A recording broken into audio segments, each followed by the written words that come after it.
Well, good evening. You say, how come I see light in the background? Because we're recording it while it's still daylight. But we bid you good evening nonetheless. Good evening. Would you like to say good evening? I'm good. Okay.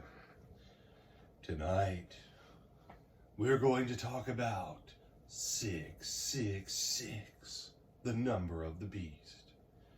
Tyler doesn't appreciate my dramatic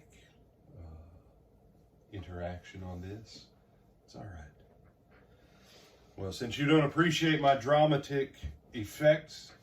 Your dramatic effects? Yes, that is how dramatic my dramatic effects are. Oh boy, we're in trouble. We are. Go on ahead and read Revelation 13, 11 through 18. I can do that. And then I saw another beast coming up out of the earth, and he had two horns like a lamb and spoke like a dragon. And he exercises all the authority of the first beast in his presence, and causes the earth and those who dwell in it to worship the first beast whose deadly wound was healed. He performs great signs, so that he even makes fire come down from heaven on the earth in the sight of men. And he deceives those who dwell on the earth by those signs which he was granted to do in the sight of the beast, telling those who dwell on the earth to make an image to the beast who was wounded by the sword and lived. He was granted power to give breath to the image of the beast, that the image of the beast should not both speak and cause as many as would not worship the image of the beast to be killed. He causes all, both small and great, rich and poor, free and slave, to receive a mark on their right hand or on their foreheads, and that no one may buy or sell except one who has the mark or the name of the beast or the number of his name. Here is wisdom. Let him who has understanding calculate the number of the beast, for it is the number of a man. His number is 666. 666. Woo. Tyler, did you experience some horrific thing when you saw the three numbers of 666? No. Interesting. You said, Brother O, don't make fun of that. 666, a terrifying thing. The number 666. That prior to the book of Revelation being written, no one cared, because 666 was right after 665 and right before 667. One of the better songs in the songbook, at least some of the more current ones, is 666. 666, if we don't pay attention to what the Word of God said, becomes superstition for us. And as Christians, we are supposed to be people of faith, not superstition. I want you to see the beast coming up out of the earth. This is something of natural origin. It has two horns like a lamb, and it speaks like a dragon. It gives honor to the first beast, that beast from the sea. The beast from the sea comes and has its power from Satan, and so this beast from the earth is a secondary beast, and its purpose is to get people to not worship God. That's the whole point of it. But for when this letter was written, Revelation, the church was a minority. Persecution was already going on. Christians were being killed. And so 666 is a code that people in the Christian community could use to say what they meant.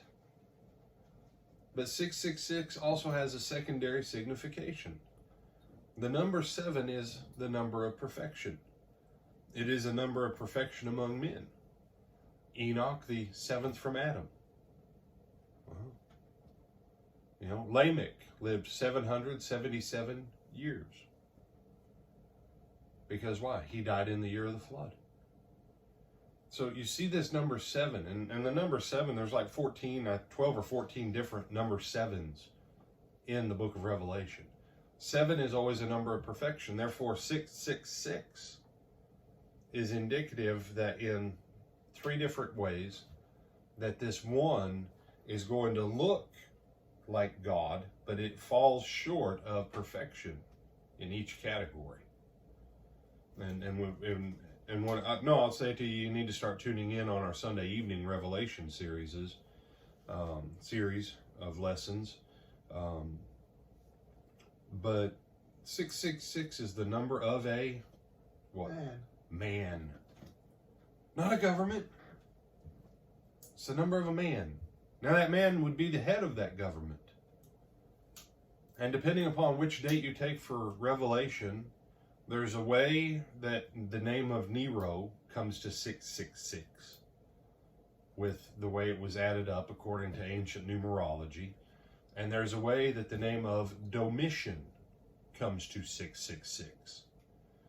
The point is, the next time you're at the grocery store and you get your order and it's $16.66, or you get a bill for $36.66, it's not because the devil's out to get you.